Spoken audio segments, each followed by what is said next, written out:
mais um evento do Núcleo Brasil de Estudos Estratégicos. O nosso convidado de hoje é o professor Samuel Pessoa. O professor Samuel Pessoa é professor da FGV do Rio e ele é sócio da Reliance Consultoria de Investimentos. Ele é formado em Física e pós-graduado em Economia e é colunista da Folha também, acho que quem acompanha. Quando eu fui falar com o professor Samuel, convidando ele para vir para cá, eu tinha um tema na cabeça, que era o mesmo que a gente tinha dado para o Beluso. Diagnóstico da economia brasileira e os desafios do novo presidente. Na conversa, ele me falou sobre um estudo que ele tinha sobre educação no período do nacional desenvolvimentismo. E é um estudo que ele se dispôs a compartilhar, ainda não está publicado, e ele se dispôs a compartilhar com a gente aqui. E acho que para nós vai ser muito mais gratificante poder compartilhar desse estudo. Então eu queria chamar o professor Samuel aqui.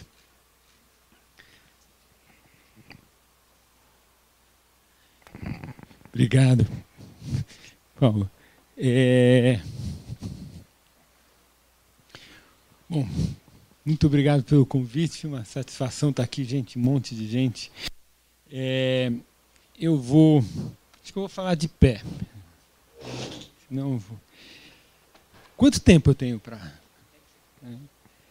eu organizei, vocês estão vendo, essa apresentação foi eu fiz graduação em Física, e há 2 meses atrás o Instituto de Física me chamou para dar um seminário lá, no único espaço do Instituto que é para todo mundo. O Instituto é imenso, o Instituto de Física tem um monte de departamento, tem um monte de seminários, mas tem um espaço semanal que é reservado, que ninguém marca nenhuma atividade naquele horário, que é um espaço que a comunidade toda, dos alunos de graduação aos professores, se encontram para discutir um tema, é o colóquio de Física. E no 28 de agosto desse ano, eles me chamaram para falar de educação e crescimento econômico, que é um dos temas que eu mais me dedico. E aí eu preparei esse colóquio quando Pedro me visitou, Paulo me visitou. Eu tinha acabado de apresentar esse colóquio e disse, poxa, acho que vai ser legal falar desse mesmo tema na Escola de Sociologia e Política. Vai a primeira vez na Escola de Sociologia e Política é uma coisa que eu vi, eu sabia que existia.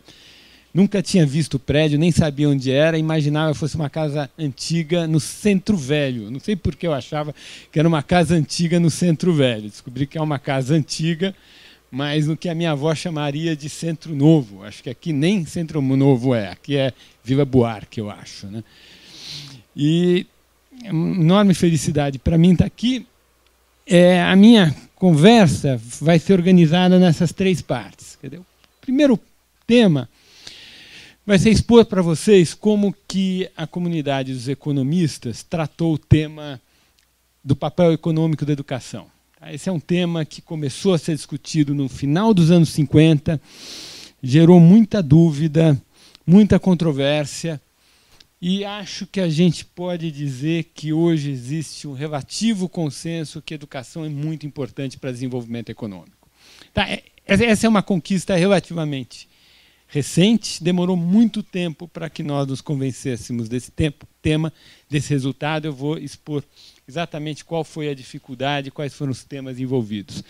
O segundo item da nossa conversa hoje é o atraso educacional brasileiro no período nacional de desenvolvimentismo e um pouco seus impactos para a sociedade de hoje.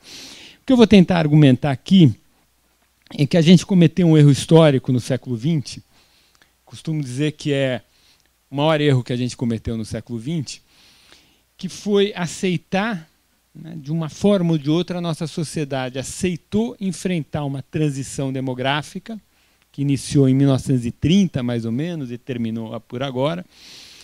E nós enfrentamos uma transição demográfica gastando 1,5% do PIB em educação, uma parte grande disso em superior. Em educação básica a gente gastava até menos.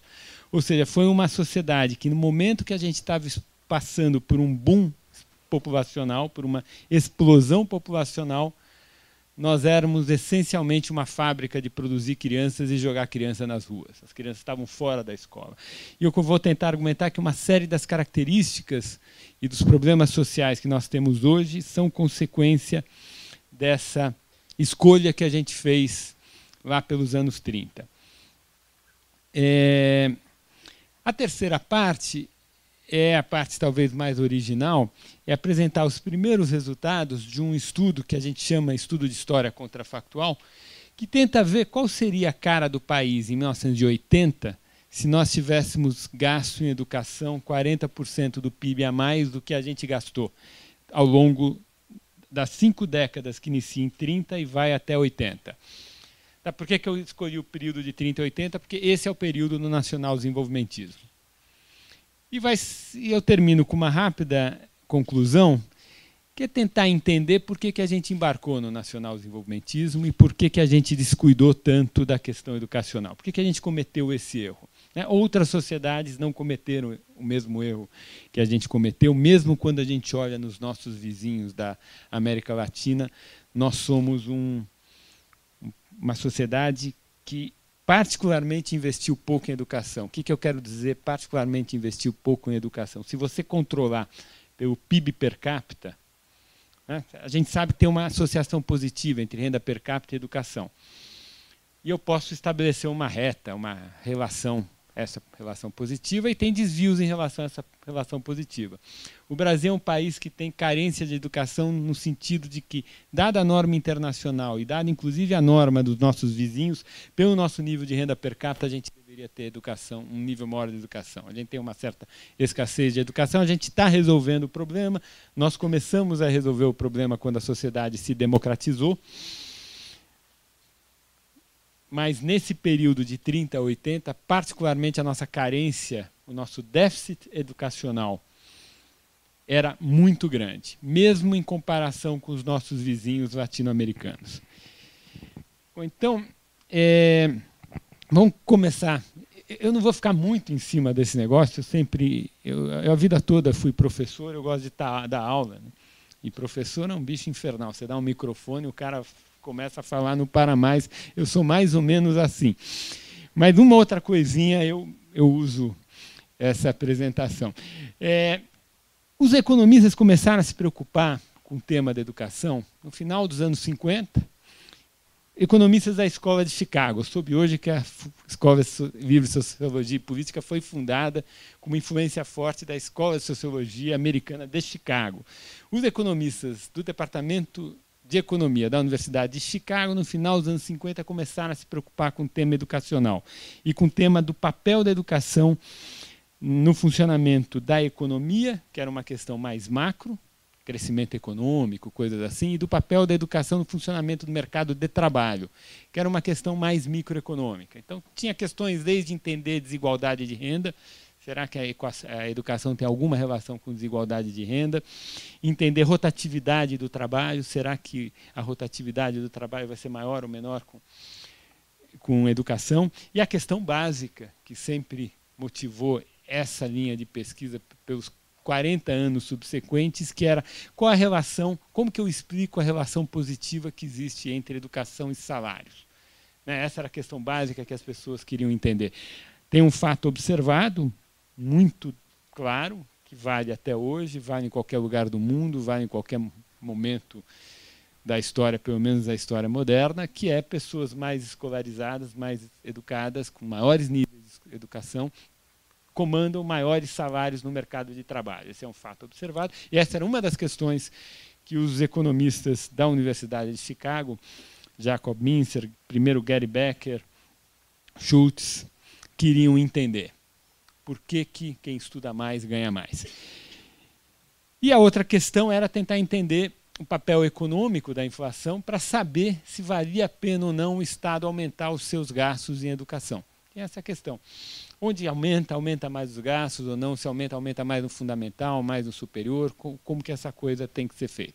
Então, essas eram as questões que os economistas lá nos anos 50 estavam tratando, e eles começaram a achar que a educação poderia ser vista como um investimento econômico.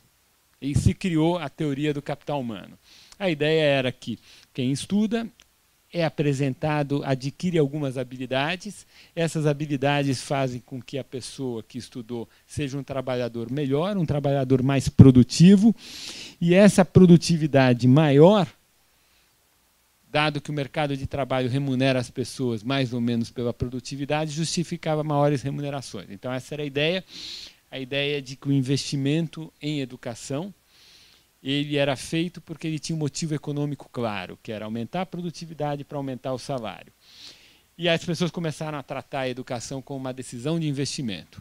E aí começaram a fazer certos cálculos que a gente faz em teoria de investimento. Por exemplo, o cálculo da taxa interna de retorno. O que é a taxa interna de retorno? As pessoas estudam um ano a mais, ao estudar um ano a mais elas pagam um custo. Qual é o custo de estudar um ano a mais? Você deixa de trabalhar e ao deixar de trabalhar você abre mão de um salário durante aquele ano a mais que você está estudando e, por outro lado, tem uma mensalidade que ou você paga, se o ensino for privado, ou o Estado tem que arcar com os custos se for uma educação de oferta pública. Então, esses são os custos sociais de ficar um ano a mais na escola, o custo de oportunidade do tempo do aluno, porque ele deixa de trabalhar, e os custos financeiros ou do aluno ou do Estado para prover aquele serviço. E os benefícios é que uma vez que você ficou um ano a mais na escola, quando você for para o mercado de trabalho, você vai ter um ganho salarial no ano seguinte. Então, eu posso pegar aquele ganho salarial que eu vou ter no ano seguinte e dividir por 1 mais R. E pensa que esse R é uma taxa de juros. Tá? Então, eu vou ter no ano seguinte um ganho salarial, divido por 1 mais R. No ano subsequente, eu também vou ter um ganho salarial e divido por 1 mais R ao quadrado. 3 anos depois, eu vou ter um ganho salarial e eu divido por 1 mais R ao cubo. E eu faço isso até me aposentar, 30 anos depois, sei lá quanto tempo depois. Então, eu tenho uma soma de fluxos de caixa, de ganhos salariais associados ao ganho de produtividade que eu vou ter por ter ficado um ano a mais na escola. Esse fluxo de caixa está descontado a uma certa taxa R, tem os custos de ficar um ano a mais na escola, e eu me pergunto, qual é o R que faz com que essas duas coisas sejam iguais? Tá? Essa é a taxa interna de retorno da educação, e aqui nesse quadro tem uns cálculos de taxa interna de retorno que foram feitos para o Brasil. As primeiras duas colunas, 1960 e 1969, são os cálculos, os dados de taxa interna de retorno da tese de doutorado do Carlos Langoni, defendida em Chicago. E os dados mais recentes foram atualizações que eu fiz com um colega meu, Fernando Holanda Barbosa Filho, que é essa conta que eu escrevi. Tá? Na primeira linha a gente tem a taxa interna de retorno do primário, que no meu tempo se chamava de primário, hoje se chama de Fundamental 1.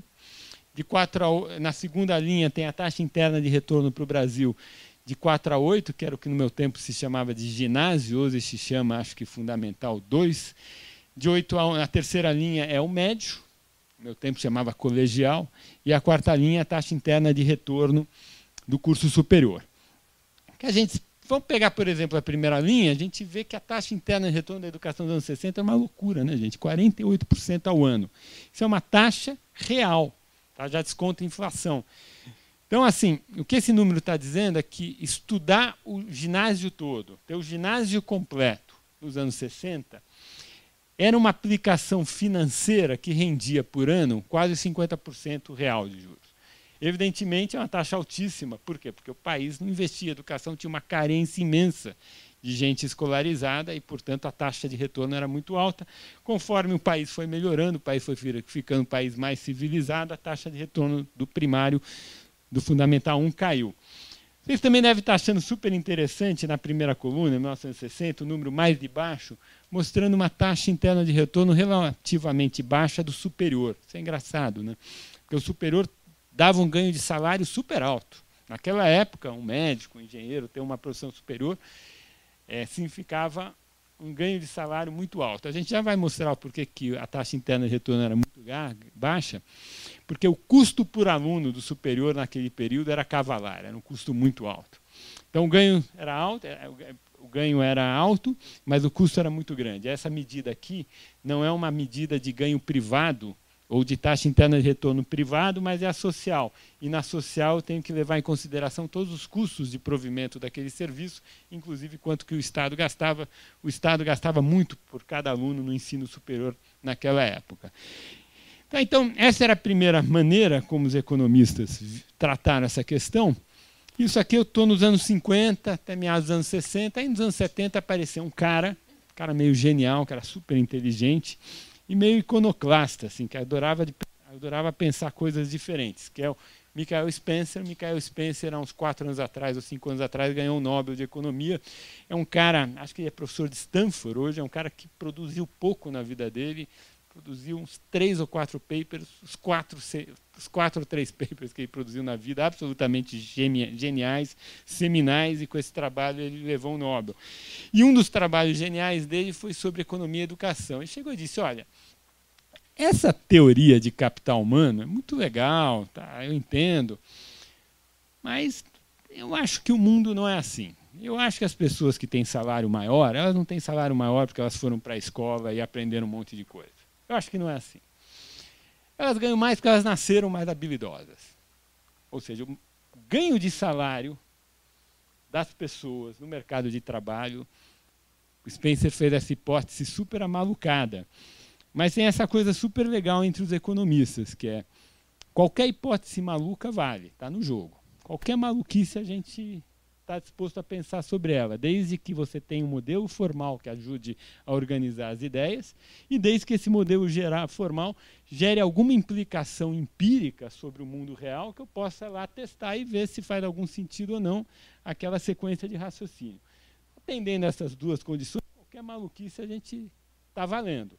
Então tem esse lado super interessante da academia em economia, principalmente a academia em economia nos Estados Unidos, que é essa total abertura para pensar qualquer coisa. Gera esses livros best-sellers, né, de economia do cotidiano, Free Economics, é um pouco essa tradição meio iconoclasta da academia em economia. Eu penso e diz, olha, pessoas que comandam salário maior, elas comandam salário maior porque elas nascem mais habilidosas. Aí eu vou fazer uma hipótese. Essa habilidade que as pessoas nascem sabendo mais, tendo mais, ela também facilita estudar, ficar na sala sentado ouvindo um monte de coisa que o professor fala e aprendendo. Ou seja, ir para a escola é mais fácil, ir para a escola e aprender é mais fácil para quem nasce naturalmente habilidoso no mercado de trabalho. A segunda hipótese é que, apesar de ser mais fácil, estudar dá trabalho, cansa, você tem que estudar, cansa. E dá mais trabalho para quem é menos habilidoso do que para quem é mais habilidoso.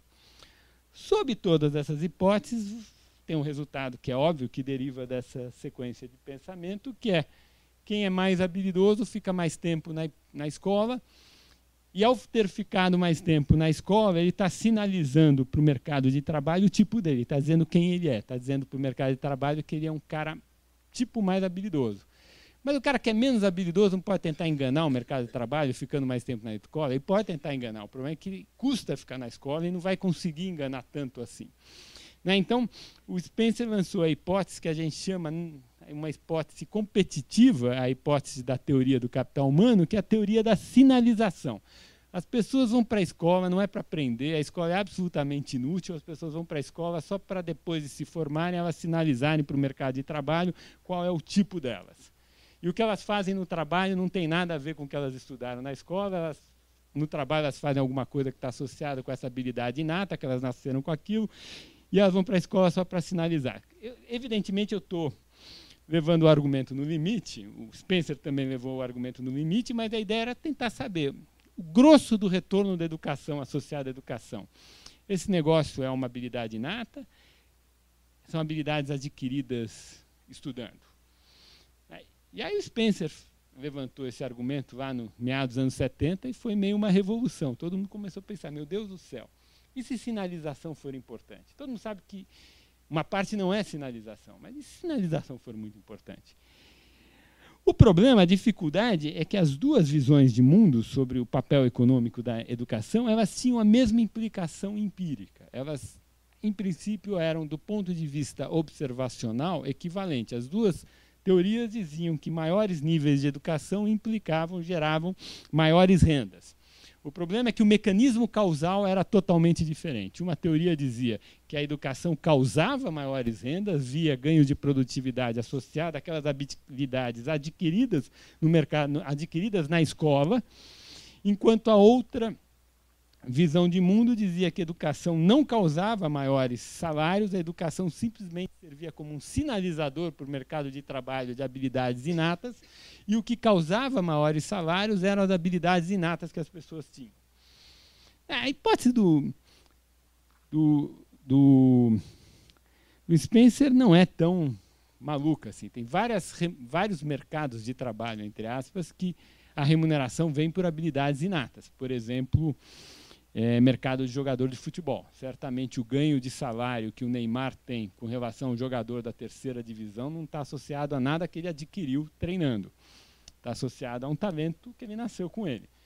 O jogador de futebol da terceira divisão treinou provavelmente tanto quanto o Neymar, simplesmente ele não tem o talento do Neymar, né? Então tem algumas profissões, algumas atividades que o talento é muito remunerado. Toda remuneração é uma mistura de coisas adquiridas e talento. O problema é saber separar entre elas. E a dificuldade, né, como eu estava falando, é que as duas teorias, a visão do Spencer e a visão do capital humano, elas têm a mesma implicação empírica. E demorou mais ou menos uns 30 anos, entre 1975 até 90, mais ou menos uns 25 anos, até 95, 30 anos, de muita pesquisa empírica, para que a comunidade se convencesse que o grosso do retorno da educação, o grosso do ganho de salário associado à escolaridade é capital humano, não é sinalização. Mais de 80%. E por que é tão difícil? Porque para tentar saber esse fato, para tentar saber se o ganho de salário era capital humano ou finalização, eu teria que ter alguns experimentos. Por exemplo, o que é um experimento? Poderia sortear, pega uma população homogênea, super homogênea, aí eu sorteio aleatoriamente metade da população para usar como grupo de controle, a outra metade vai ser o grupo de tratamento, a população que for o grupo de tratamento, eu subsidio para ela pesadamente a educação, dou incentivos para que elas estudem muito, a outra metade eu não faço nada, evidentemente uma metade vai estudar muito mais do que a outra metade, e eu acompanho essas pessoas, a vida delas, e vejo quem estudou mais vai ganhar mais. Como esses dois grupos foram sorteados aleatoriamente, evidentemente a habilidade inata que as pessoas têm é igual. Então, se sinalização fosse importante, se a educação fosse só um sinalizador, depois de muitos anos, esses dois grupos não deveriam ter diferenças salariais, porque eram pessoas com as mesmas habilidades inatas. Uma outra possibilidade é eu usar pequenas variações na escolaridade das pessoas, fruto de coisas puramente aleatórias. Por exemplo, em vários estados americanos, a gente tem legislação que impõe uma idade mínima para as pessoas saírem da escola. Então, assim, você só pode sair da escola, você só pode parar de estudar depois que você tiver 17 anos. Então, você tem uma idade limite, não sei se era 17, algum limite. Aí tem um grupo de estudantes americanos que não querem fazer o college, não querem fazer o ensino superior, querem terminar no ensino médio. São aquelas pessoas que saem da escola depois de completar o médio. Os americanos chamam de high school dropout. Aí, entre a turma high school dropout, tem aquele cara que nasceu no primeiro semestre e tem um cara que nasceu no segundo semestre. O cara que nasceu no segundo semestre, ele vai completar aniversário um ano depois, então ele vai ficar um ano a mais na escola, simplesmente porque ele nasceu no segundo semestre. Então eu posso pegar entre os high school dropouts, aquelas pessoas que não querem continuar a estudar, separar entre os que nasceram no primeiro semestre e os que nasceram no segundo semestre, e, portanto, tem um ano a mais de escolaridade, e ver se eles têm salários diferentes. E, surpreendentemente, tem. De 10%. Tem um ganho... Esse é um fato muito claro nos Estados Unidos. Cada ano a mais na escola gera um prêmio de salário aproximadamente de 10%. Um fato muito consistente. E tem outros experimentos. A gente pode fazer experimentos com gêmeos idênticos. Tem gêmeos idênticos que um acaba estudando mais do que o outro. Pode ver, como são gêmeos idênticos, as habilidades têm que ser iguais. E depois de 30 anos, muito paper, muita pesquisa, o resultado que a gente tem é que mais ou menos cada ano de escolaridade é 10% a mais na renda. Vai para os Estados Unidos, isso vale para os países desenvolvidos em geral, para o Brasil um pouco mais, né? Porque a gente ainda tem muita carência de oferta educacional. Então, eu posso dizer que, a partir do final dos anos 90, existia um consenso, criou-se um consenso na comunidade, entre os economistas que trabalham com a economia da educação, que o ganho, ou a maior parte do ganho salarial associado a ir para a escola representa um ganho de produtividade que a pessoa tem porque foi para a escola e foi dotada, aprendeu certas habilidades que torna essa pessoa um trabalhador mais eficiente, mais produtivo e, portanto, comandará um mercado maior no mercado de trabalho. Aí vem a segunda pergunta, que é uma pergunta muito mais difícil e que, na verdade, é praticamente impossível de ser respondida de forma totalmente rigorosa, que é, se eu pegar um país, fizer um enorme esforço educacional coletivo nesse país, a taxa de crescimento econômico desse país vai aumentar? Ou o nível de renda no longo prazo desse país, o nível de renda per capita, ou a produtividade do trabalho média da economia como um todo vai aumentar? Bem, pela teoria do capital humano, ela deveria aumentar, porque se quando eu educo uma pessoa, essa pessoa observa um aumento de salário, porque ela se transforma num trabalhador mais produtivo, então se o canal é produtivo, se aumentar a escolaridade de um monte de gente, da população como um todo, vai aumentar a produtividade de todo mundo, deve gerar crescimento econômico. Então, o próprio resultado microeconômico, a teoria do capital humano, deveria já ser suficiente para nós nos convencermos que existe um papel econômico da educação associado a crescimento econômico. Mas essa é uma questão que os macroeconomistas começaram a se perguntar a partir dos anos 90. Por que é a partir dos anos 90, gente? Porque essa é uma pergunta impossível nem de ser considerada em qualquer nível antes disso, porque a gente não tinha dados. Porque para responder essa pergunta, eu tenho que pelo menos ver se tem pelo menos correlação. Quer dizer, será que tem alguma correlação positiva entre aceleração de crescimento e esforço educacional?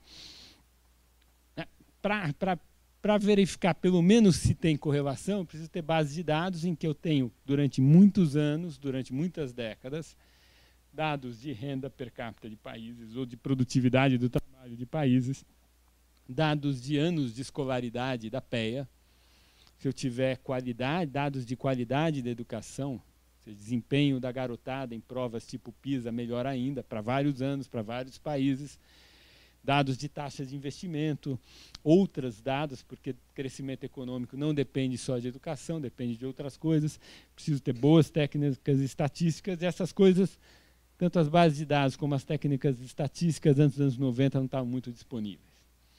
A gente, a partir dos anos 80, começou a construir, os pesquisadores começaram a construir essas bases de dados e a gente pôde começar a pensar no tema de forma mais sistemática, de forma mais empírica.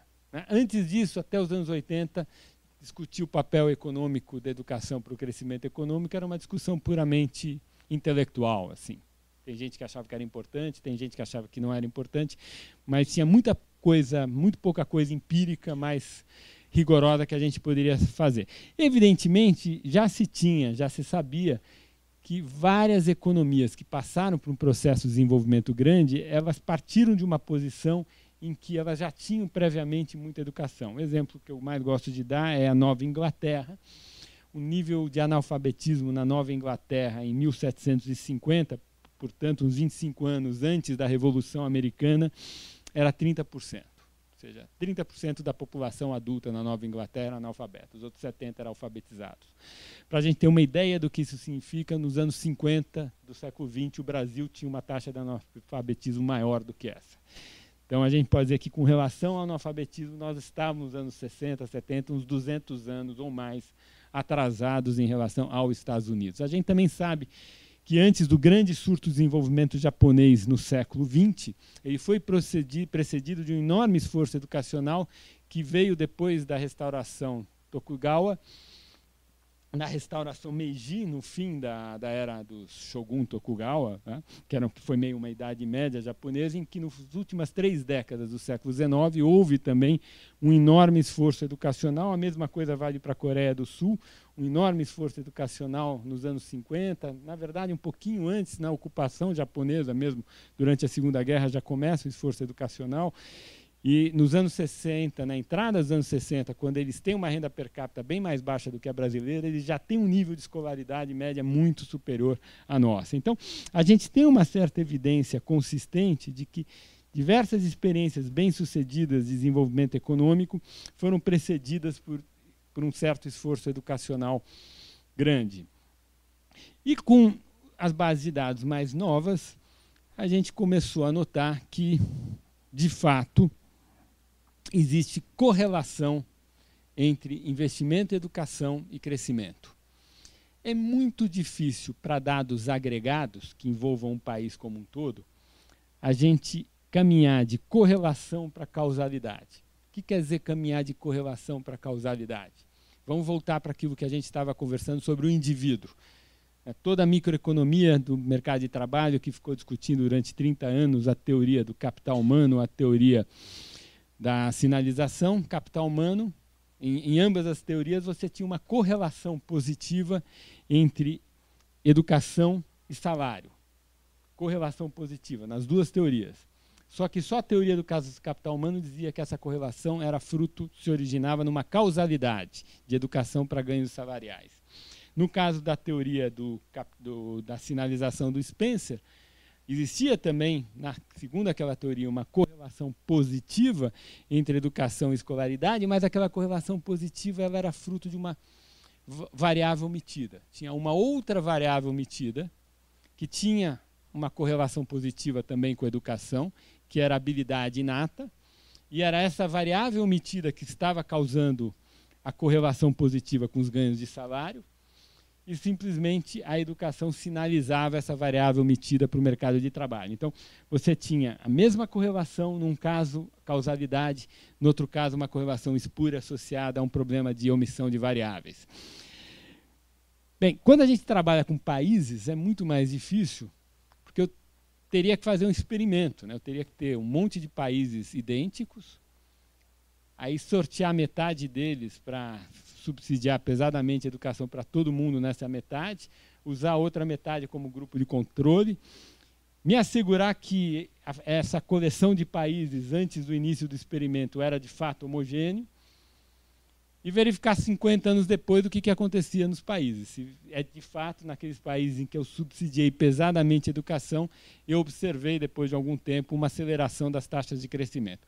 Somente a enunciação desse experimento já mostra, é suficiente para a gente se convencer que é super difícil fazer isso. É super difícil passar por esse experimento. E é por isso que ter um conjunto de dados que permita que a gente responda com toda certeza que a educação vai causar uma aceleração do crescimento, eu acho que é quase impossível. Essa é quase uma proposição que não dá para ser respondida, não dá para ser falseada. Mas a gente tem um conjunto de evidências relativamente forte. A gente tem toda a evidência microeconômica que fundamenta a teoria do capital humano, e a teoria do capital humano gera como um corolário dela que existe uma relação positiva entre um esforço coletivo de educação e crescimento agregado. E tem hoje, tá, isso há 10 anos não é verdade, mas hoje a gente já tem uma evidência relativamente sólida que tem uma correlação muito acentuada, muito forte entre crescimento econômico e educação, investimento educacional, esforço educacional, e que existe também uma precedência temporal entre investimento educacional e crescimento econômico. Então, me parece que a gente está na comunidade construindo um certo consenso que a educação tem um impacto muito forte sobre o crescimento. Tem uma pergunta importante que as pessoas fazem, será que o impacto da educação sobre o crescimento é bem medido pelo impacto da educação sobre o mercado de trabalho? O que é o impacto da educação sobre o mercado de trabalho? A gente discutiu, né? Cada ano a mais de educação gera um ganho de salário de uns 10%. Esse ganho de salário deve ser quase todo ele um ganho de produtividade. Então, posso dizer que cada ano a mais de educação aumenta a produtividade do trabalhador em 10%. Aumentar a produtividade do trabalhador em 10%, eu posso fazer uma conta simples. Quanto que aumenta o PIB per capita de uma sociedade se todo mundo tem a sua produtividade aumentada em 10%, porque eu dei um ano mais de educação para todo mundo? Essa é uma pergunta que eu posso responder. E aí, portanto, eu estou dizendo que o valor social da educação é bem aproximado pelo impacto da educação via mercado de trabalho. A gente sabe que isso não necessariamente deve ser verdade. A gente imagina que devem existir inúmeras externalidades associadas à educação, no agregado. O que seriam externalidades associadas à educação? O povo mais educado deve fazer escolhas políticas melhor, deve ter um discernimento melhor. O povo mais educado, ruído na comunicação deve ser melhor. A educação deve reduzir o custo de educação dos filhos, porque os pais educados são pais de melhor qualidade e, portanto, você tem um ganho de escolaridade via transmissão cultural no ambiente doméstico. E assim sucessivamente. A educação deve reduzir a criminalidade na sociedade, e uma redução da criminalidade gera um ganho de crescimento, porque a criminalidade é uma atividade totalmente destrutiva. E assim sucessivamente. Então, a gente imagina, há bons argumentos para supor que os ganhos agregados da educação são subestimados quando a gente leva em consideração, única e exclusivamente, os ganhos via mercado de trabalho, que são os que nós discutimos até agora. Tem vários estudos agregados que tentam verificar se essas tais externalidades existem ou não, e o ponto é que ainda hoje, ninguém conseguiu medir. A gente imagina que elas devam existir, a gente acha que elas devem existir, mas a gente não conseguiu achá-las ainda. Então, sendo bem econômico, a evidência que existe hoje é que, aparentemente, a associação entre educação e crescimento econômico é bem medida pelos impactos diretos da educação no mercado de trabalho. Oh, meu Deus, como eu estou falando. Vocês estão me acompanhando, gente? Tranquilo? Então, assim, eu não vou gastar, eu não vou botar muita equação aqui no quadro, mas eu sou físico, gente, um pouco de educação eu vou ter que colocar. Então, aqui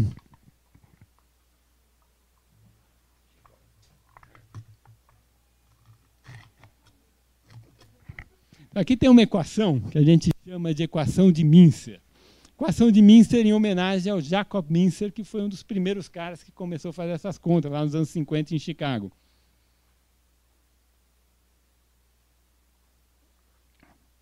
Estão vendo, gente? Eu tenho do lado esquerdo dessa equação o logaritmo do salário. Aí do lado direito eu tenho aquele alfa que é uma constante, né? Sempre tem que ter uma constante, tem uma constante. Depois vem beta vezes S. O que é o S? O S é o ano de escolaridade que o indivíduo tem. Então do lado esquerdo eu tenho o logaritmo do salário do indivíduo, do lado direito eu tenho o ano de escolaridade. Aí lá tem aquele I maiúsculo, o I maiúsculo é a idade. A gente sabe que, além do salário ser determinado pela escolaridade da pessoa, o salário é determinado pela idade da pessoa. Porque quando você é jovem, você ganha pouco, você começa a trabalhar. Se você fica trabalhando no mesmo lugar, você vai acumulando uma experiência naquele lugar, e aquela experiência que você acumula gera um ganho de salário, que a gente chama de acumulação de capital humano específico associado ao local de trabalho. Aí lá pelos 50 anos, que é a minha idade, seu salário chega num pico, e aí depois seu salário começa a cair. É aquele delta I ao quadrado, que é em geral negativo, você tem um comportamento parabólico. Então o salário sobe, tem um máximo, depois ele cai, uma hora a pessoa se aposenta. Faz sentido. Isso tem controles. O que a gente usa para controle? Em geral, homem ganha mais do que mulher, com a mesma escolaridade, então a gente põe uma dummy para gênero. Você também tem diferenças de salários por raça, por cor, então tem uma dummy para cor. Às vezes você tem diferenças de salário entre rural e urbano, então você põe uma dummy se é rural, se é urbano, põe uma dummy, muitas vezes, pelo tipo de ocupação. E aí você abre uma PNAD. O que é PNAD? Pesquisa Nacional de Amostras de Domicílios. BGE, todo mês de setembro, visita 300 mil domicílios, você tem lá 300 mil trabalhadores, e você tem lá 300 mil salários do lado esquerdo, tem um monte de dados de educação, dados de escolaridade, de gênero, de idade, e você estima esse negócio aqui. Tá? Essa equação a gente estima sempre. O que é importante nessa equação é a gente lembrar que a relação entre salário e escolaridade é log linear, ou seja, o logaritmo do salário vai linearmente com a escolaridade. Então, se o logaritmo do salário vai linearmente com a escolaridade, é razoável a gente imaginar, que o ganho de salário, né? Pensa assim, gente, tem o logaritmo do salário, é beta S. Aí pega um cara que ficou um ano a menos. O logaritmo do salário desse cara vai ser beta S menos 1. Aí faz o logaritmo da diferença. O logaritmo da diferença, a diferença dos logaritmos vai ser o logaritmo da razão. O logaritmo da razão vai ser o beta, que é aquele beta lá. Agora, o logaritmo da razão, o que é, gente? É mais ou menos a taxa. O ganho de salário para cada ano que a pessoa fica na escola. Tá, então, aquele beta lá que eu falei que é uns 10%. Aquele beta, quando a gente faz conta, dá 0,1 mais ou menos. Tá? Então, a formulação minceriana, esse é um ponto que a gente sabe há muito tempo, diz que mais ou menos para a economia desenvolvida, cada ano a mais na escola gera um ganho de salário de 10%. É assim que a gente mede. Todos aqueles experimentos e todas aqueles exercícios que durante 30 anos a comunidade ficou fazendo, ou com gêmeos idênticos, ou com grupos de controle, etc., foi para tentar se convencer que esse beta não era espúrio, que esse beta não estava associado à sinalização, mas que o beta era causal. Depois de 30 anos, a gente se convenceu que o beta é causal, e é assim que a gente calcula essas taxas internas de retorno, as taxas de retorno da educação. Tá, e a única coisa, do ponto de vista macro, para crescimento econômico, que eu vou querer que vocês guardem, dado que o log do salário vai linearmente na educação, né, o logaritmo de W vai com beta S, se a gente tirar o exponencial dos dois lados, o salário é geométrico na educação. Tá? O salário é exponencial da educação. Então é isso que a gente precisa saber, salário é exponencial na educação. E o que a gente se convenceu, isso bem mais recentemente, e não é unânime, é quase unânime, mas não é unânime, é que aquele exponencial de beta S mede relativamente bem o impacto agregado da educação. O que quer dizer o impacto agregado da educação?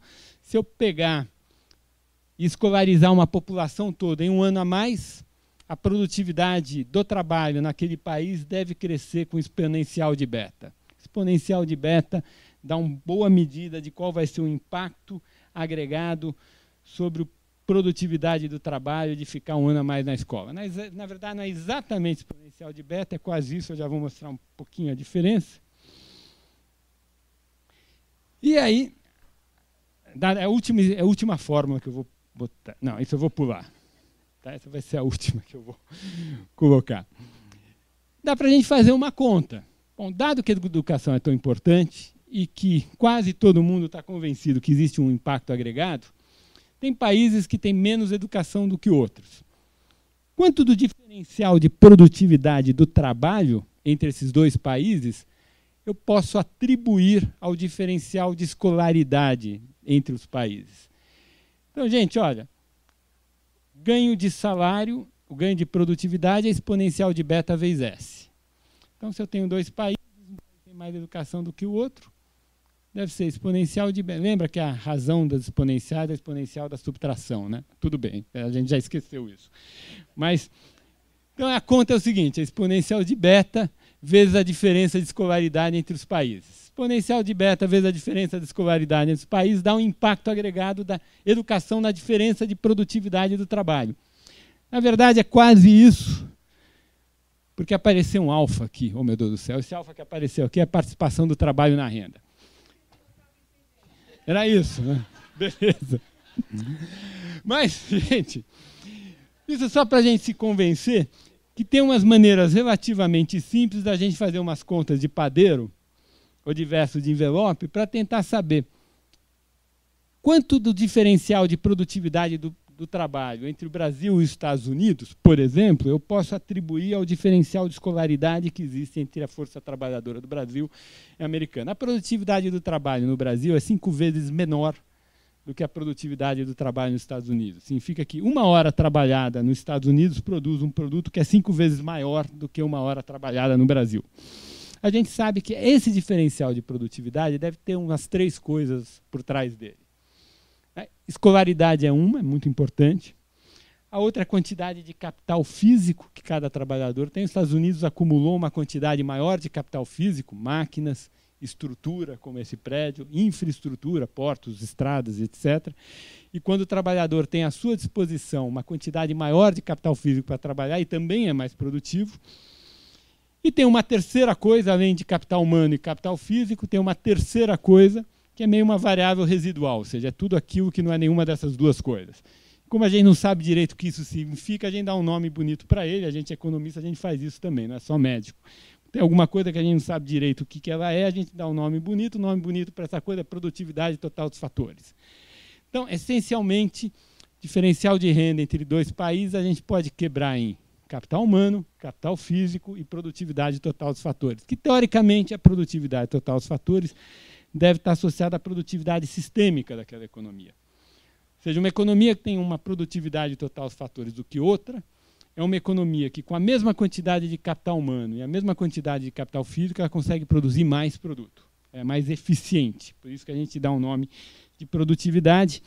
E, evidentemente, os fatores por trás das diferenças de produtividade são pouco conhecidos. A gente imagina que ele esteja associado a diferenças da qualidade do marco institucional, apesar de diferenças da qualidade do marco institucional ser alguma coisa mais fácil de falar do que saber exatamente o que ela significa. Mas isso seria um tema para outra conversa, daria para a gente ficar aqui horas discutindo esse tema. Hoje a gente está falando de educação. E aí eu posso fazer essa conta. E o que sai dessa conta é que mais ou menos 1/3 da diferença de renda per capita, de produtividade do trabalho entre o Brasil e os Estados Unidos, a gente pode atribuir à escolaridade. 1/3. Tá? O resto é capital físico e produtividade total dos fatores. Os Estados Unidos, a diferença de produtividade total dos fatores pesa muito. Os Estados Unidos é uma economia muito produtiva, né? Aqueles caras são meio malucos, eles produzem muito bem, são muito eficientes, muito mais eficiente do que oriental. O oriental tem uma produtividade muito alta, mas a produtividade é muito alta de oriental porque tem muito capital físico, muito capital humano. A produtividade total dos fatores não é tão grande assim. É bem maior do que a nossa, mas não é tão grande quanto a americana. Os Estados Unidos têm a maior produtividade total. A Europa continental, a França e a Alemanha têm muito alta, não tão alta quanto a americana, mas bem alta, mais alta do que a oriental. Então, o ponto é que quando a gente faz esse tipo de conta, a gente consegue atribuir uma diferença muito grande da diferença de produtividade do trabalho que tem entre o Brasil e as economias ricas à educação. A educação no Brasil tem um peso muito grande na explicação, na descrição, na decomposição do diferencial de produtividade que existe entre o Brasil e as economias centrais. Bem, então, com isso, eu terminei a primeira parte da nossa conversa de hoje. Quanto tempo eu estou falando aqui, Pedro? Meu Deus do céu. Deixa eu ir um pouquinho mais rápido. Então, vamos tentar entender, se educação é tão importante, o que a gente fez. Aqui a gente tem essa linha mais grossa, começa em 1933, vai até 2000, e essencialmente o gráfico, a linha grossa é o gráfico da taxa bruta de matrícula no ensino fundamental no Brasil, entre 1933 até 2000. Por exemplo, se vocês olharem lá os anos 50, tem aquele número lá, dá 50%. Significa o seguinte, nos anos 50, a taxa bruta de matrícula era 50%. O que é a taxa bruta de matrícula, gente? É uma razão, né? A taxa de fala é uma razão em que no numerador tem um número de alunos que estão cursando o ensino fundamental. Note, não necessariamente na idade correta. Tá? É o número de alunos que estão cursando. O denominador é o número de alunos que deveriam estar cursando na idade correta. Então, olha a demografia do Brasil, vejo quantos alunos tem de 7 a 14 anos e põe essa população de 7 a 14 anos no denominador. No numerador tem as pessoas que estão cursando fundamental. Evidentemente, a gente sabe que muita gente está cursando fundamental, está na idade errada, já não deveria mais estar no fundamental. Ou é adulto que voltou a estudar mais tarde, ou é gente que foi reprovada muitas vezes que está na idade completamente fora da idade. Ou seja, 50% é uma superestimativa do dado que eu gostaria de ter, que eu não consegui ter, que é o dado de taxa líquida de matrícula. Da taxa líquida de matrícula é o número de pessoas na idade certa que cursam o ciclo, dividido pelo número de pessoas na idade certa que deveriam estar cursando o ciclo. A gente sabe que nessa época tinha muita repetência no Brasil, tinha muita gente cursando fora da idade certa, provavelmente uma taxa de matrícula bruta de 50% corresponde a uma taxa líquida de matrícula de uns 30%. Uma taxa líquida de matrícula de uns 30% significa o quê? Significa que nos anos 50, de cada 10 crianças de 7 a 14 anos, 7 estavam nas ruas, 3 estavam na escola. Mais ou menos isso. Ou seja, a sociedade brasileira, nos anos 50, era uma máquina de produzir criança e jogar criança na rua. Aqui, para a coisa ficar mais grave, aqui a gente tem o gráfico da taxa de crescimento populacional, em porcentagem. Começa lá em 1890, tem um pico em 1905, aí cai, tem um mínimo em 1930, a partir de 1930 a taxa de crescimento populacional ela sobe, atinge um pico em torno de 3% em meados dos anos 50, fica mais ou menos em torno dos 3% ao ano, entre 55 até 75. A partir de 75, as taxas de crescimento populacional caem, até atingir os 0,8% ao ano, mais ou menos, que a gente tem hoje. O primeiro período, o primeiro pico, é o processo de imigração. Foi o período que os italianos vieram para o Brasil, muito espanhol, japoneses, foi um forte período de fluxo migratório que gerou aquele primeiro período. Depois da Primeira Guerra, Grande Depressão, o mundo, de certa forma, se fecha para a mobilidade do trabalho. E aí a gente inicia, a partir dos anos 30, o processo que os demógrafos chamam de transição demográfica. Transição demográfica é aquele período em que, inicialmente, por melhora das condições sanitárias do país, a taxa de mortalidade infantil vai caindo, e com a queda da taxa de mortalidade infantil, por uma certa dada taxa de fecundidade das mulheres, a taxa de crescimento populacional se acelera. E a partir de um período bem à frente, mudanças culturais e um monte de outros motivos, esse é um grande debate ainda até hoje nas ciências humanas, a taxa de fecundidade começa a cair. Em geral, associada a mudanças culturais, a urbanização, ao aumento da escolaridade da mulher, a mudança do papel da mulher no mercado de trabalho, é um pacote que é difícil saber exatamente como são todos esses elementos do pacote, como eles se interligam, mas a gente tem o período de queda da taxa de fecundidade, a taxa de crescimento populacional cai. O Brasil completou a sua transição demográfica. O ponto é que os anos 50, né, dos anos 50 aos anos 70, é exatamente o auge da transição do nosso crescimento populacional. Fiz alguma coisa errada aqui. Tá. E aqui a gente tem, nessa tabela, na primeira coluna, esses dados todos são dados dessa dissertação de mestrado do meu aluno, do Paulo Maduro, que está terminando agora o doutorado dele na New York University. E o Paulo levantou todos esses dados a partir dos anuários estatísticos do IBGE. Então, aqui a gente tem os gastos públicos de educação, de 50 até 2000, 5 anos, com proporção do PIB, já consolidando os 3 níveis, União, Estados e municípios. A gente vê que lá nos anos 50 a gente gastava 1,5% do PIB, chegamos em 70 com 3% do PIB, isso cai, em 80 foi 2,5%. Então, entre 50 e 80, a gente gastou 1,5% a 2,5% do PIB em educação. Mais surpreendente, então é um crescimento baixo, um gasto baixíssimo, gente. Para vocês terem uma ideia, a gente gasta hoje 6% do PIB, me parece que é uma quantidade ok, tá certo, não precisa gastar mais. Mas a comunidade, quer que nós gastemos 10%, e, na verdade, já foi votado aquele novo, não é marco regulatório, mas o Plano Nacional Educacional, PNE, que prevê um aumento do gasto público em educação até 10% do PIB. Não sei como que a gente vai financiar isso, mas isso é um problema para frente. Nesse passado nosso, a gente não gastava nada. E mais ainda, nós não só não gastávamos quase nada em educação, como a distribuição entre os diversos ciclos era muito desigual. Então, na segunda, terceira e quarta coluna, o que está representado lá? Nessa segunda, terceira e quarta coluna, eu representei os gastos por aluno como proporção do PIB per capita daquele ano. Então, gasto por aluno naquele ano como proporção do PIB per capita naquele ano. Então, em 50, a gente gastava por aluno 10% do PIB per capita. No médio, a gente gastava 133% do PIB per capita. O médio público, lá nos anos 50, gastava 13 vezes mais por aluno do que o fundamental.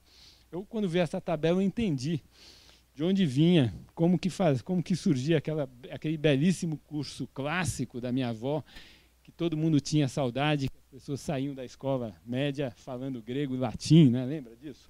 Então, era gastar 13 vezes mais com cada aluno do que gastava no fundamental.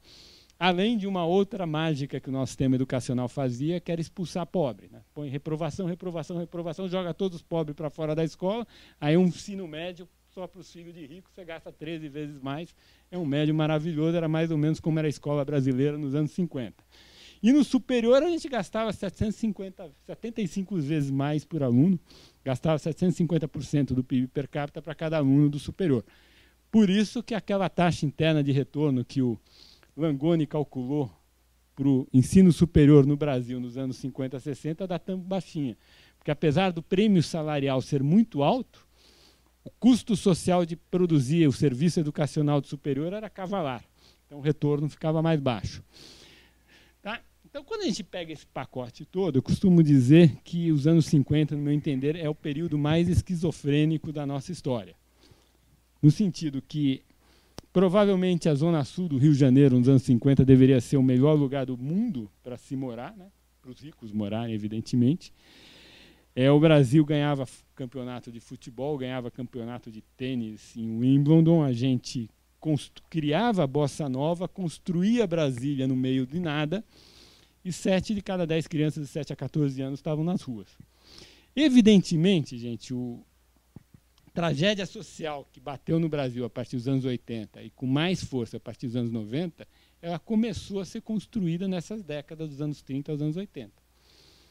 Gastando 1,5% do PIB em educação, com essa distribuição entre os níveis. E jogando as crianças na rua, evidentemente, uma hora esse negócio tinha que dar violência e favelização das grandes cidades. Quer dizer, o que eu estou tentando defender aqui com vocês é que violência e favelização das grandes cidades, deterioração dos espaços urbanos e até provavelmente deterioração do meio ambiente é muito fruto desse enorme descuido com a educação que a gente teve lá nessas 5 décadas, que o período em que a taxa de crescimento demográfico foi muito acelerado. A gente já discutiu o impacto que isso teve para crescimento econômico. Aqui é só a gente ver um dado.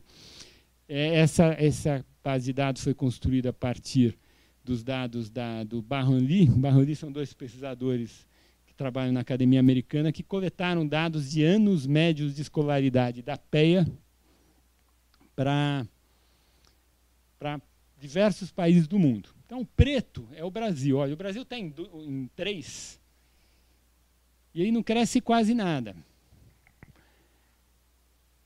Por exemplo, o amarelo é Espanha, Portugal. Tem lá um que cresce muito, lilás, que é país do leste asiático. A gente só é melhor do que a África subsaariana. Todos os outros grupos de países têm um desempenho educacional muito melhor do que o Brasil, até a América Latina. Ou seja, a gente, de fato, teve um problema de subinvestimento em educação nesse período. Aqui é uma decomposição da desigualdade de renda no Brasil para 1990, calculada por Ricardo Paes de Barros e Rosane Mendonça. Por que eu peguei 90? Porque a desigualdade no Brasil é mais ou menos assim. A gente sabe qual era a desigualdade dos anos 60, porque tem um censo lá de 60. Antes disso não dá para saber direito. A gente sabe que a desigualdade de 60 para 70 ela subiu muito. De 70 até 2000 ela ficou mais ou menos estável. A partir de 2000 ela começa a cair bastante. Hoje ela está mais ou menos no mesmo nível que ela estava em 60. Então 90 é uma fotografia da desigualdade do país, que é aquele nível de desigualdade que ficou mais ou menos constante de 70 até 2000. Olha a primeira linha está dizendo que provavelmente de 30% a 50% da desigualdade de renda no Brasil, nesse período, podia ser explicado pela desigualdade da educação. E aí, gente, o mecanismo é duplo. Como a gente investiu muito pouco em educação, e investimos daquele jeito, né, uma quantidade de dinheiro por aluno pequena no primário, no fundamental, uma quantidade de dinheiro por aluno muito maior para aqueles que chegavam no médio e uma quantidade de dinheiro por aluno maior ainda para aqueles que chegavam na superior. Ou seja, não só nós investimos muito pouco em educação, mas nós investimos de uma maneira muito desigual, a gente gerou como resultado uma enorme desigualdade educacional. Agora, a desigualdade educacional gerou, lembra a minha primeira transparência, aquelas taxas internas de retorno super alta da educação? O que a taxa interna de retorno alta da educação está dizendo? Está dizendo que o ganho de você ter escolaridade, o ganho salarial de ser escolarizado é cavalar. Então, a diferença de salários associada à educação é muito alta.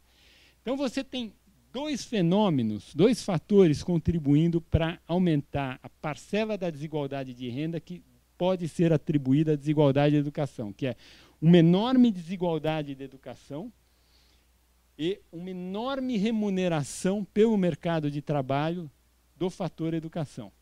É como se o mercado de trabalho ele funcionasse como uma lente.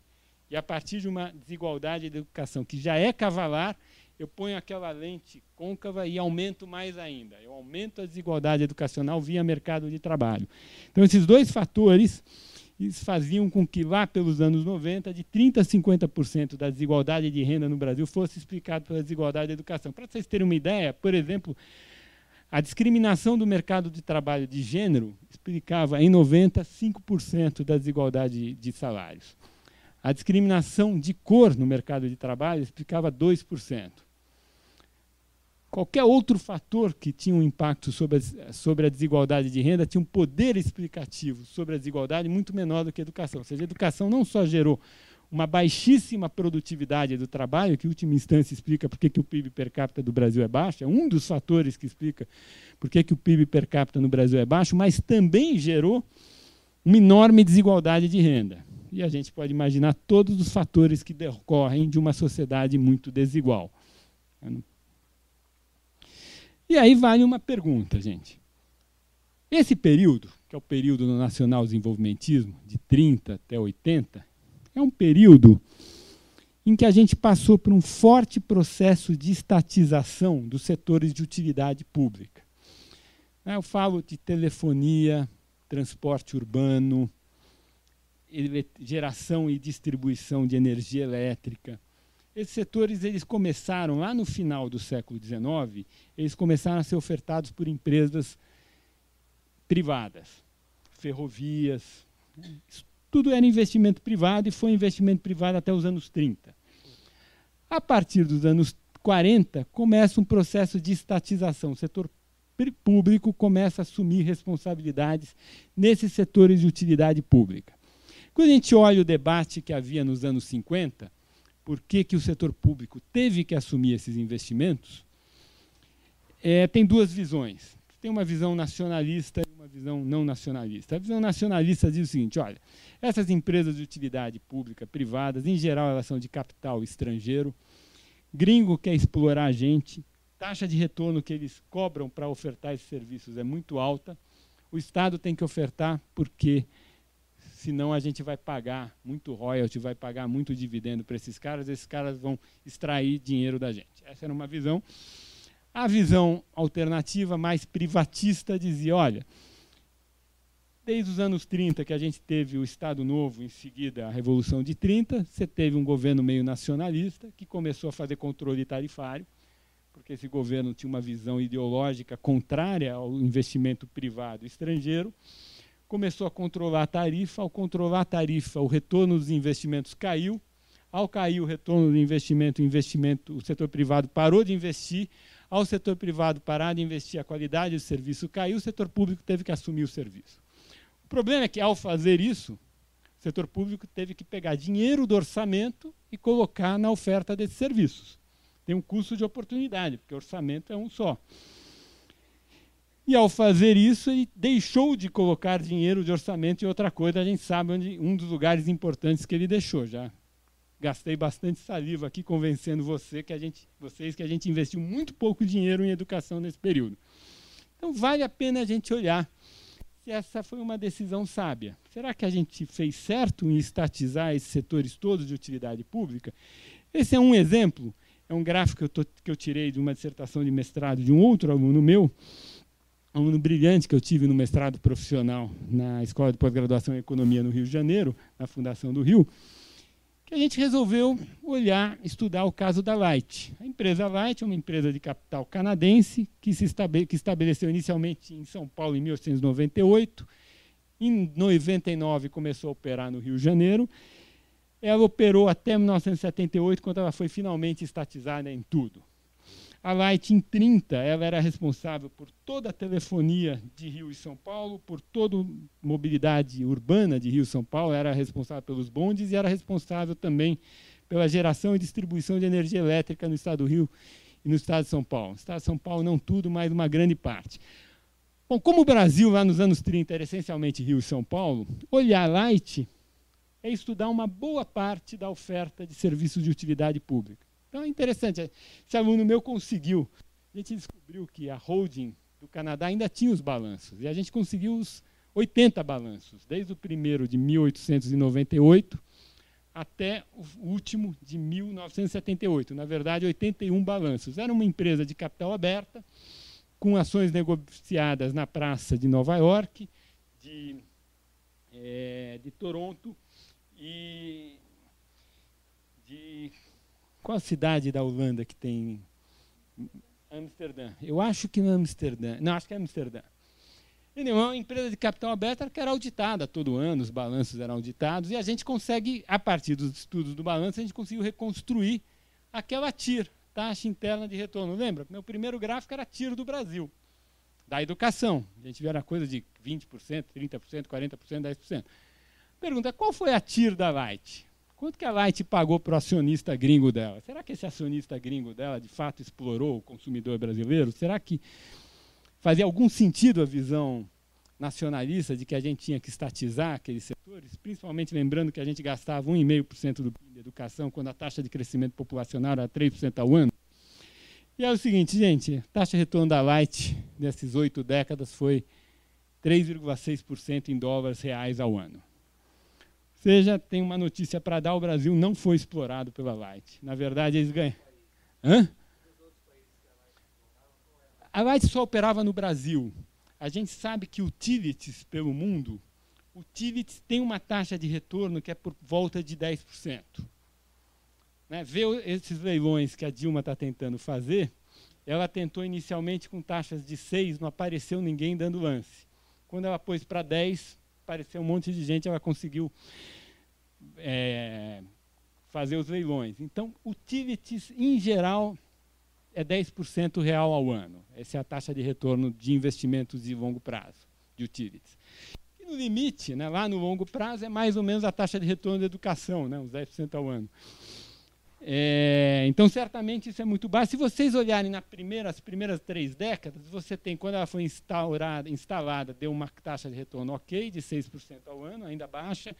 Aí veio a Primeira Guerra, a gente sabe que o período da Primeira Guerra foi muito difícil para a Light. Nos anos 20, ela teve uma boa recuperação de rentabilidade, aí veio Getúlio Vargas e começou a controlar a tarifa. Aí esse negócio caiu para 4% e eles pararam de investir. Pararam de investir, aí o setor privado, público, teve que entrar no lugar. O setor público entrou no lugar, não teve dinheiro para botar a criança na escola. Essa é a parte mais polêmica dessa minha fala com vocês hoje. Tá? Quando eu converso com alguém que gosta muito do nacional-desenvolvimentismo, o cara diz, não, mas essa sua ligação não faz sentido. Olhar o investimento em educação e o investimento em utilities como competitivos dentro do orçamento, você está forçando a barra demais. É possível que eu esteja forçando a barra. Agora, eu estou fazendo uma conta de economista. O dinheiro foi gasto, então tinha lá o dinheiro no orçamento. Eu gastei o dinheiro com utilities. Eu poderia não ter gasto aquele dinheiro com utilities e ter gasto com educação. Então, era uma possibilidade. Olhando a história da Light, a impressão que dá é que se nós fôssemos capazes, nos anos 30 em diante, de construir um marco regulatório que garantisse uma taxa de retorno de 10%, o setor privado estava feliz da vida investindo dinheiro aqui. E se nós fizéssemos isso e tivéssemos gastado mais dinheiro com educação, o país hoje seria muito melhor. Tá? Esse é o argumento. Esse argumento me parece cristalino.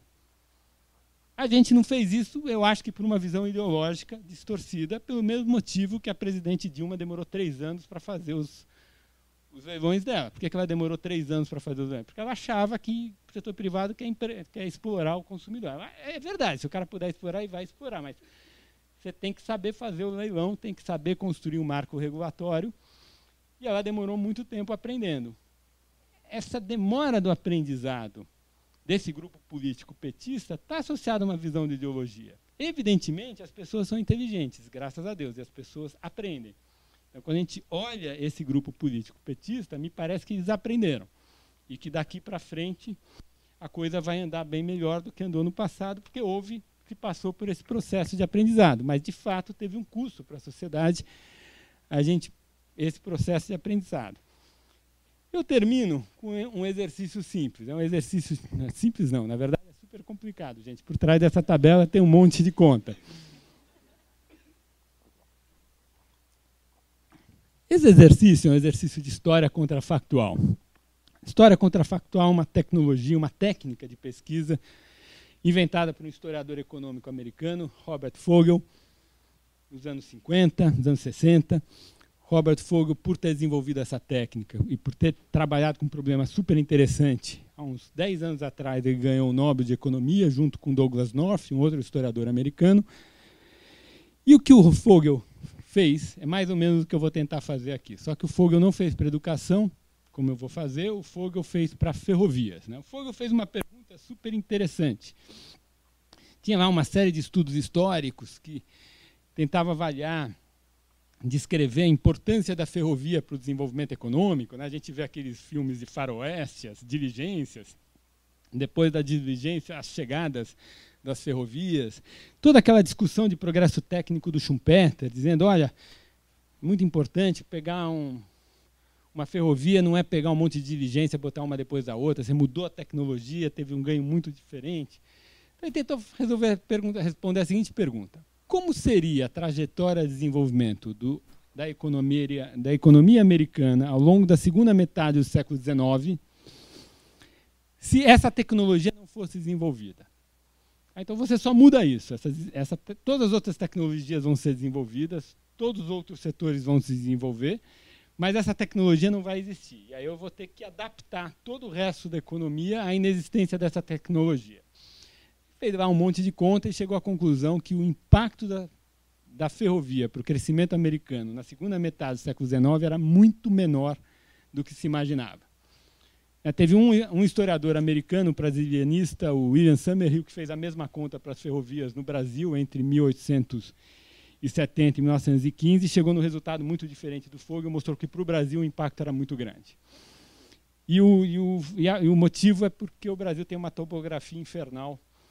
A importância da ferrovia. No Brasil você trocou tropa de mula por ferrovia, o ganho na margem é muito maior, enquanto nos Estados Unidos você trocou diligência e navegação de cabotagem, navegação pelos grandes lagos por ferrovia. Esse ganho é grande, mas é um ganho muito menor do que, por exemplo, o ganho que havia no Brasil, porque você trocava tropa de mula, é uma tecnologia muito pior. Então, ele fez esse exercício, e o exercício que eu vou tentar fazer, que eu fiz aqui, é mais ou menos responder a seguinte pergunta: qual seria a cara do Brasil em 1980, qual seria o PIB per capita do Brasil em 1980 se a gente tivesse gastado 4% a mais do PIB em educação durante esses 50 anos? Então, eu peguei aquela série que eu tenho de gastos de educação com proporção do PIB e coloquei em cima dele 44% do PIB. Essa conta é complicada porque, a partir do ponto que eu vou aumento o orçamento da educação, começa a colocar mais criança na escola. A partir de uma certa hora, essas crianças saem da escola, elas começam a produzir, então o PIB começa a aumentar. Como eu estou fixando o gasto por educação com proporção do PIB, o gasto em educação já aumenta só por conta disso, porque o PIB aumentou e eu estou pondo mais. Mas o que torna esse exercício mais complicado ainda é que, conforme eu vou dando mais educação, eu tenho que recalcular toda a pirâmide demográfica brasileira, porque mulher que estuda tem menos filho. Então, toda a transição demográfica nossa vai ser impactada por esse exercício. A gente consegue construir com um monte de hipóteses. Eu já apresentei esse paper num departamento de demografia lá na Federal de BH. Os demógrafos acharam legal o resultado, então estou mais tranquilo. Acho que eu não fiz nenhuma violência com a demografia. Mas você tem que recalcular toda a demografia. Isso dá um trabalhão imenso.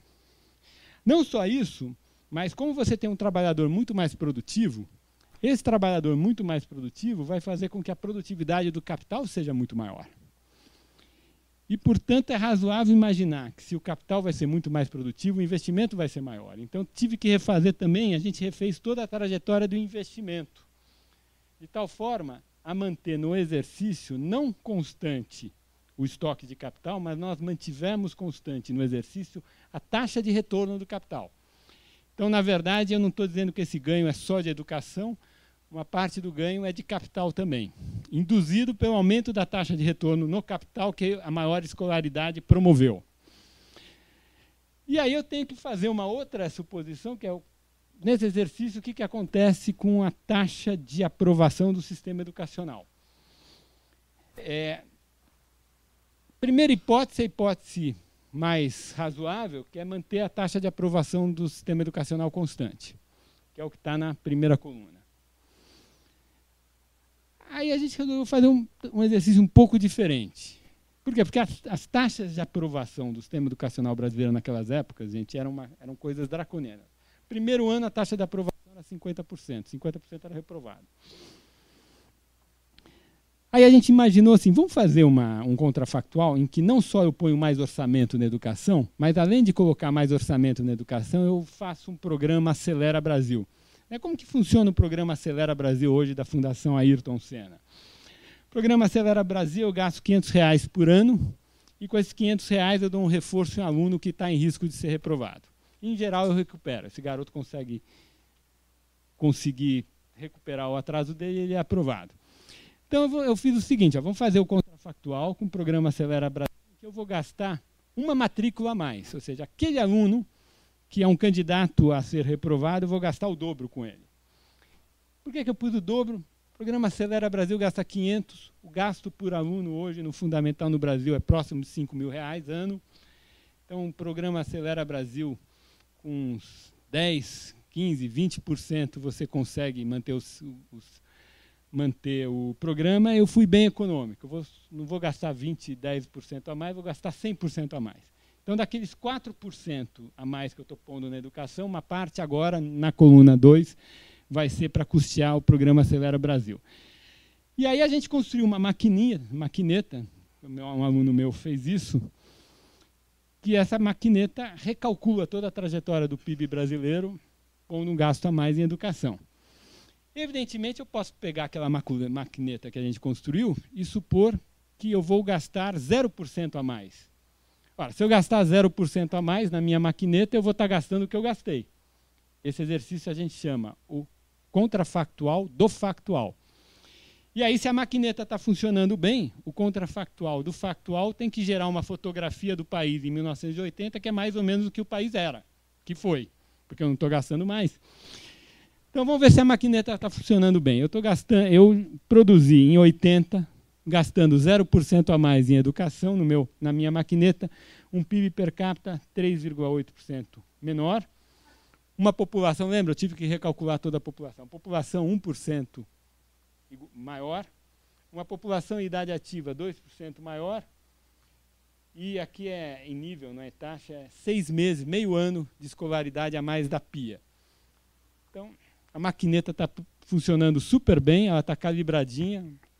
E aí eu posso fazer um exercício. Vamos colocar 4% a mais do PIB em educação ao longo dos 50 anos de 1930 a 1980 e ver o que12%. O PIB per capita aumenta 51%, a população reduz 21%, a população em idade ativa reduz 12% e a escolaridade média aumenta em 3 anos. Mas aí vamos fazer a mesma maquineta com o programa Acelera Brasil, em que eu gasto o dobro, 2 matrículas com aquele candidato a ser reprovado, e aí o PIB per capita, em vez de aumentar 51%, ele aumenta 100% quase. Uma coisa que a gente aprendeu nesse exercício, que eu não imaginava que fosse verdade, mas depois que você olha o número faz todo sentido, é que desistir de um aluno tem um custo social muito alto. Né? Reprovar criança custa muito caro para a sociedade. Não só custa muito caro para a criança, para a família, mas custa muito caro para a sociedade. E, de fato, um dos problemas é que não só a gente gastava muito pouco em educação, mas as nossas escolas eram umas fábricas de reprovar criança. Então, acho que o pacote total que eu estou querendo vender a vocês é que esse erro coletivo que a gente cometeu nessas 5 décadas do Nacional Desenvolvimento tem um custo imenso e a gente está pagando ele até hoje e vamos ficar muitas décadas pagando. E aí vem a pergunta, por que a gente embarcou nesse Nacional Desenvolvimento? Por que a gente achou mais importante estatizar a empresa de utilidade pública para não pagar dividendo para gringo do que botar a criança na escola? Eu costumo pensar, né, meus avós eram de esquerda. Meu avô Samuel Pessoa era um sanitarista famoso, super comunista, assim. E eu cresci na minha casa, tinha essa coisa do petróleo é nosso, né? Petróleo é nosso, tal. As esquerdas todas foram à rua nos anos 50, petróleo é nosso, vamos lá salvar a nossa riqueza, tal. A gente ia à rua para o petróleo é nosso, e 7 de cada 10 crianças, 7 a 14 anos, estavam nas ruas e a gente não ia às ruas para botar as crianças na escola.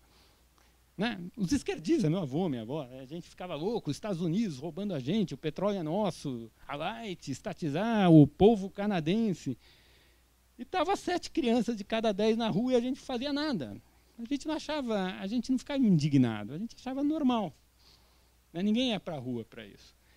Mas, por que as esquerdas foram para a rua defender o petróleo é nosso e ninguém foi para a rua para botar criança na escola nos anos 50? Por que a gente construiu Brasília e não botou criança na escola? É meio estranho, né? Quando você olha retrospectivamente, é meio impressionante. Evidentemente, essas coisas, em geral, essas escolhas, esses erros, elas têm 2 motivações que explicam: economia política e ideologia. Economia política, acho que já foi bem estudado. Ciência política brasileira tem toda aquela literatura do Pacto do Populismo, né? Aquele acordo entre os trabalhadores urbanos, a aristocracia proprietária da terra e os industriais, que chegaram num acordo. Você não mexe no meu quintal, eu não mexo no seu galinheiro e a gente toca a vida. Né?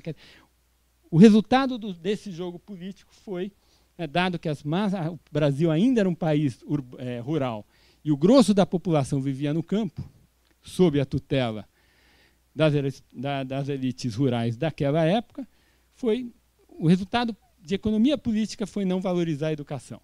Né? Isso a gente entende, o equilíbrio de economia política gerava isso, mas eu acho que só a economia política não explica. Porque, por exemplo, só a economia política não explica por que a gente fez tanto barulho com o petróleo nosso e a gente só foi achar o primeiro barril de petróleo 20 anos depois e a gente não fez o mesmo barulho com criança na rua, fora da escola. Tem também ideologia. Ideologia no sentido de qual é o modelo mental que eu tenho para olhar como funciona o mundo. A gente achava que o mundo explorava a gente. Ora, olhar a educação, né, não é olhar o mundo. Né? Olhar a educação é olhar a gente. É dizer, a gente é responsável pelos nossos problemas, não é o resto do mundo que explora a gente. Isso é muito claro, por exemplo, quando a gente olha a obra do nosso economista maior, o Celso Furtado. O Celso Furtado, economista, escreveu uns 30 livros ao longo de 40 anos de vida muito produtiva. Se você olhar a obra inteira do Celso Furtado, eu estou bem seguro, porque eu me dei ao trabalho, eu acho super interessante esse autor, além de escrever belíssimamente bem, não tem uma linha nos 30 livros do Celso Furtado que aventa a possibilidade de haver qualquer relação entre educação fundamental e crescimento econômico. Nenhuma. É uma coisa impressionante. Quer dizer, se o nosso economista maior, e se você pegar a autobiografia do Celso Furtado, ele fala isso, né? Eu passei a vida toda tentando entender subdesenvolvimento no Brasil. Eu casei com esse problema. O cara casou com esse problema, é o nosso maior economista de todos os tempos, e o cara não conseguiu enxergar essa ligação. Os coreanos, por exemplo, enxergaram. A gente sabe que é difícil enxergar essa ligação. Eu passei a primeira parte da minha conversa com vocês mostrando toda a discussão na academia americana durante 40, 50 anos para a gente se convencer dessa ligação. Mas ele poderia, pelo menos, ter pensado. Alguns economistas pensaram. Um economista que pensou muito nisso é um economista liberal. Se vocês pegarem os escritos sobre crescimento econômico de Eugênio Goudin nos anos 50, e tem 3 que eu recomendo que a gente dê uma olhada, são super interessantes. O Goudin era um cara de teoria monetária, o problema dele na vida dele era a inflação. Ele pensou pouco no problema do subdesenvolvimento. Mas escreveu 3 belos artigos, os 3 publicados nos fascículos de setembro da Revista Brasileira de Economia, respectivamente nos anos 52, 54 e 56. E ele sempre atenta para a questão educacional e fala, olha, substituição de importação, indústria, essa coisa não vai fazer muita diferença. As crianças estão na rua, a gente tem que botar a criança na escola, tem que investir em educação, em ensino técnico. Esse negócio não vai... E, de fato, se eu olhar, em 1950 a renda per capita do Brasil era 20% da americana, hoje a renda per capita, a gente tem um monte de indústria, tem um monte de coisa que a gente não tinha lá nos anos 50, e a renda per capita do Brasil continua 20% da americana. A produtividade do trabalho era 20% da americana, ela hoje continua 20% da americana. Então parece que a intuição do Goudin era muito melhor do que a intuição do Celso Furtado. Por que o Celso Furtado ganhou o debate? Eu acho que é uma questão ideológica, porque o Celso Furtado apontava para fora. Ele estava o tempo todo vendo o subdesenvolvimento brasileiro em algum relacionamento que a gente tinha com o resto do mundo. Ou era via comercial, tendência declinante dos termos de troca, ou era dividendo que a gente tinha que pagar para as multinacionais demais, ou era o fato da decisão de investimento, que era importante para o nosso desenvolvimento, o locus de decisão está fora daqui e gerar perdas de algum jeito difícil da gente entender, ou era o capital financeiro, sempre tinha algum elemento externo ao sistema que estava produzindo algum tipo de desvio de renda que gerava o empobrecimento do país. Eu acho que a evidência que a gente tem é que essa leitura do processo de desenvolvimento econômico estava essencialmente errada. E essa ideologia, que era a ideologia básica das nossas elites pensantes, não era só do Celso Furtado, acho que teve um papel importante em condicionar esse erro histórico que a gente cometeu no século XX. A gente só passou a consertar esse erro quando nós democratizamos, quando a gente mudou a economia política. E acho que essa é uma questão de história econômica. Minha conversa hoje com vocês está toda associada à história econômica, são águas passadas. Acho que a questão educacional ela é pautada pela sociedade. Por bem, por mal, a gente está resolvendo essa questão. Obrigado pela atenção, gente. Falei demais.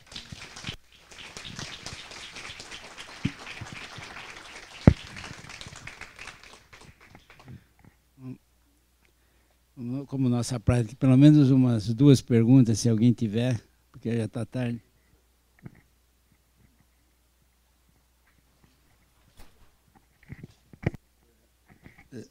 Em primeiro lugar, eu quero dar os parabéns ao Samuel. Eu acho que o estudo é brilhante, né, e fundamentado em dados empíricos. Consequentemente, eu não teria a menor condição de contestar o estudo.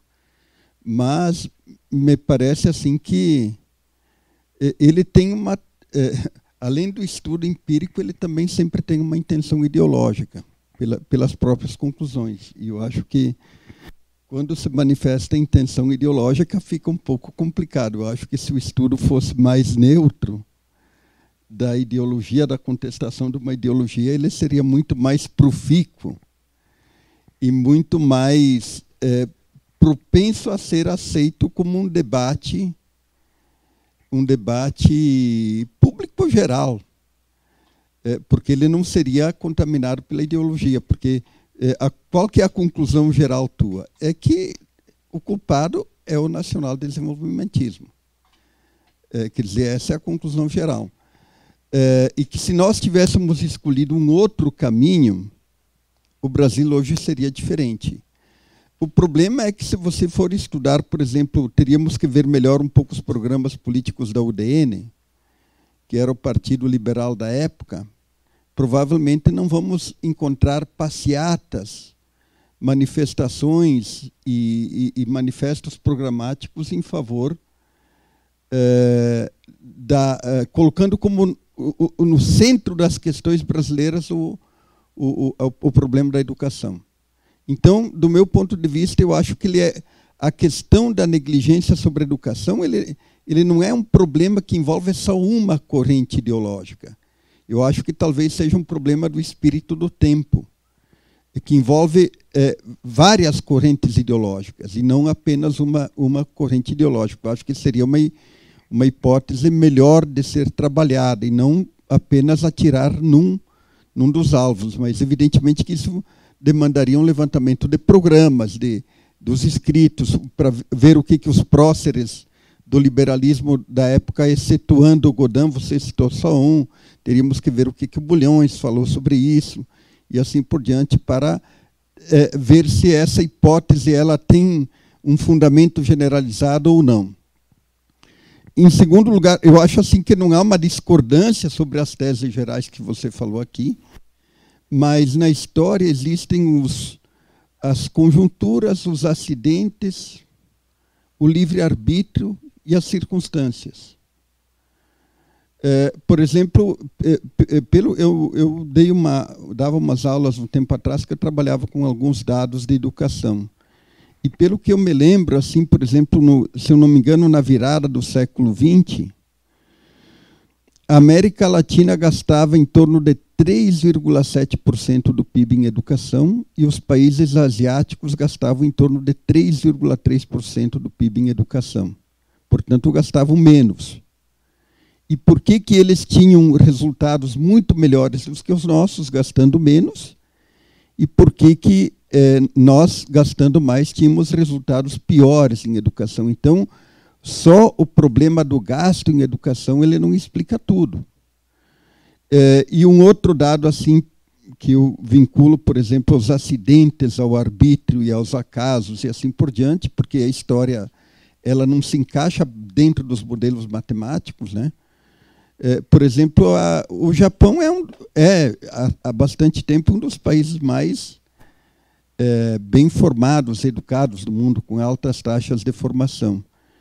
E o Japão, desde o final da década de 80, ele vem penando no crescimento econômico. E teve a crise, teve a bolha lá do financiamento imobiliário, teve a crise financeira, né? Evidentemente que problemas internacionais influíram sobre o que aconteceu no Japão, e o Japão, com alto grau de instrução, de formação formal, ele, quer dizer, então, o que eu quero dizer é que ele cresceu pouco nas últimas décadas. Só para finalizar, então, pela regra geral, ele deveria ter crescido muito mais. Então, eu quero dizer que existem os modelos matemáticos, mas existem as conjunturas, os acidentes, o livre-arbítrio, os acasos e as circunstâncias que interferem nesses modelos matemáticos. Super obrigado. Tem aí três perguntas interessantíssimas, vamos a ela. A primeira, assim, tem isso que eu expus aqui não é o paper. O paper com contrafactual vai ser escrito em inglês, bonitinho, vamos mandar para uma revista americana, tal. Não vai ter nada dessa minha questão mais ideológica. Essa apresentação eu preparei para fazer para um colóquio do Instituto de Física aqui, né? Tem um tom mais engajado, eu reconheço para você que é um tom mais engajado, é verdade. Mas acho que é bom, né? Porque esse tom engajado suscita uma reação, ele suscita uma certa emoção, faz as pessoas pensarem. Eu acho que é produtivo. Agora, é verdade que eu não pus toda a culpa na ideologia, lembra? Eu falei da economia política bastante. Então, eu não acho que é só ideologia. Concordo integralmente com você que não havia naquela época, até onde eu saiba, nenhum grupo político que pensasse diferente. Por isso que esse contrafactual é um contrafactual econômico, no sentido que é um contrafactual que tenta responder a seguinte pergunta: seria possível, do ponto de vista econômico, eu construir uma outra realidade? Isso não quer dizer que, do ponto de vista social, seria possível essa realidade ocorrer, porque, muito provavelmente, não haveria e não havia nenhuma constituinte naquela sociedade que bancasse essa alteração. Então, concordo integralmente com você.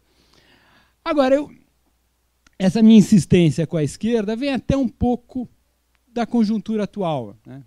Tem um subtexto no que eu estou falando, é verdade, de uma certa crítica ao atual governo, que desde 2009, note, não é ao atual partido, não é o PT no governo, mas é a mudança que houve no regime de política econômica a partir de 2009, aquilo que eu chamei ensaio nacional desenvolvimentista, que o nosso ministro Guido Mantega chamou de nova matriz econômica.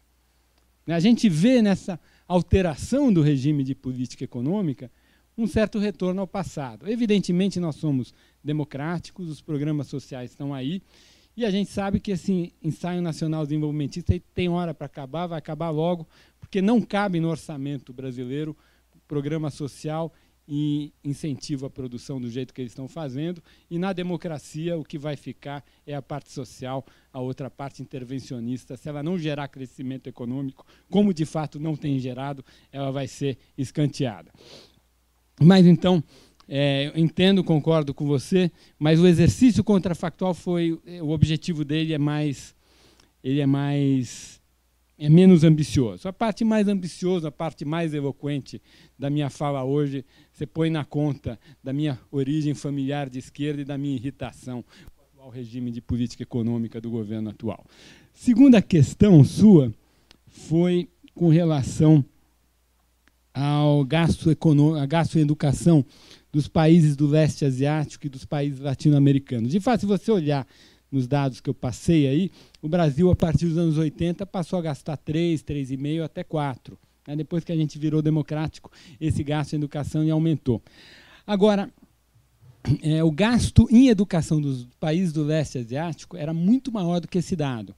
Porque esse dado que você reporta, que está correto, meus dados também mostram isso, é o gasto público. A gente sabe que nesses países as famílias gastam privadamente muito em educação.